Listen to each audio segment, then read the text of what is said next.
While I'm still trying to really figure out who I am, I'm struggling with a lot of things, anxiety, depression, and PTSD. I'm also struggling with really trying to find out who I am as a person. I'm still in this battle. So if you can see, this is a segment of time over years. I'm still trying to figure out, who am I? What is God's calling for me?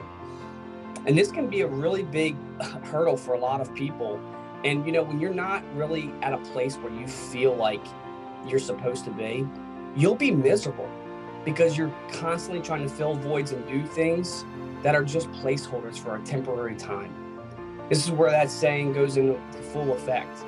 If your changes aren't permanent, your results can't be either.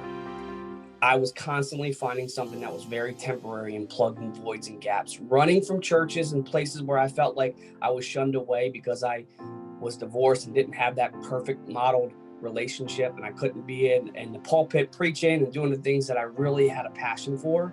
So I felt like God didn't have no use for me. And I was running from everything, scared.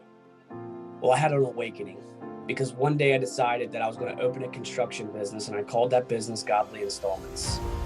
Nice. My wife was terrified, and she didn't want us to open this business. We knew nothing about running businesses. I knew construction well because I had a background in it, but running a business was a whole different monster. And I got to tell you, there was a lot of good that came out of that, but while I was in the midst of it, it seemed like nothing but awful. Actually, there was a lot of beautiful mess that turned into an awesome message.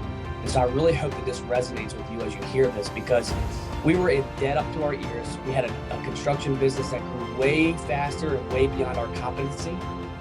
We couldn't get loans. We were too immature in the business. Banks would not give us loans. We were finding every way possible. We were living on a credit card miracle week after week. We were taking those quick loans so that we could cover payroll. Sometimes you got to do what you have to do, but we took those loans and it absolutely capsized us. It is a slippery slope. Yeah, it can be dangerous for sure. These are the things that you learn when you go through it, and you have to go through it in order to grow from it, so that way you can help somebody else along the way. And I'm seeing that so clearly now. But I remember it like it was yesterday, getting in the truck every single day, white knuckling the steering wheel, asking God to please provide for me, provide for my family, what's left. Can we just pay the debt that we have? But first, help us to cover payroll each Friday. And I would look at my wife every Thursday, and she would look at me and say, it's not okay.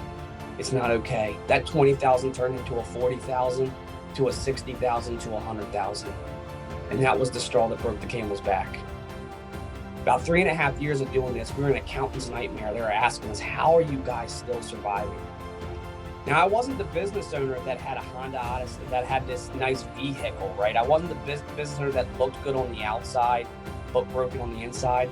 Very much on the external, I was broken as much on the internal. We have 4 kids as a blended family. We had a Honda Odyssey minivan. There was zip ties on the front bumper of that van, and the driver's side slider door would fall off the track if you opened it. That's the severity of the situation we're in, and we can't cover payroll. In March of 2019, I was standing in the middle of a gym in Maryland, broken, bitter, confused, and trying to outwork the bad diet. I was 60 pounds overweight. This is when everything changed. This is why it's so important to never give up, even when you feel like nobody's there and nobody's cheering you on. Even when you feel like this is it. There's nowhere to turn to. This is as good as it gets. That kind of mentality will destroy you quicker than you can ever get started in anything. And self-doubt is the reason for that. Nobody else's opinions about you or nobody else's opinions on what you should do matters. Your opinion matters.